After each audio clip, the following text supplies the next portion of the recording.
4 और 5 तारीख को Russian president Vladimir Putin India में आते हैं और इंडिया के साथ एक डील साइन करते हैं, जिसे देखने के बाद और सुनने के बाद चाइना और अमेरिका का होश उड़ गया। सबसे पहले नरेंद्र मोदी तो अपने सारे प्रोटोकॉल तोड़कर अपने मित्र यानी पुतिन को लेने के लिए एयरपोर्ट पर पहुंचते हैं।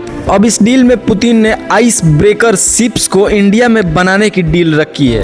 अब ये डील और भी अहम इसलिए हो जाता है क्योंकि इस डील के लिए चाइना बहुत दिनों से रसिया के पीछे पड़ा हुआ था और उससे डील करने की सोच रहा था, पर उसी में भारत ने बाजी मार ली और रसिया ने भारत को चुना, जिसके कारण अमेरिका और चाइना दोनों ही खौफ। अब ये मैन्युफैक्चरिंग इतना खास इसलिए बना जाता है क्योंकि अभी तक केवल ये आइस ब्रेकर शिप्स जो है वो केवल 6 कंट्रीज के पास, जिसमें रसिया, फिनलैंड, स्वीडन, कनाडा, अमेरिका और डेनमार्क थे, पर अब इंडिया भी इसमें शामिल हो चुका है, जो कि बहुत ही बड़ी बात। देखो, अब इन शिप्स को इसलिए बनाया जाता है क्योंकि जब समुद्र में मोटी बर्फ का परतें जम जाती हैं तो ड्रिल मशीन्स, बॉम्ब या हथौड़े से भी इनको नहीं तोड़ा जा सकता। केवल एक ही उपाय है, जो कि ये बड़े बड़े टन्स के जो हेवी शिप्स होती हैं, आइस ब्रेकर जिनको बोला जाता है, केवल वहीं इन्हें तोड़ सकती हैं, जो कि अब इंडिया में बनेंगे।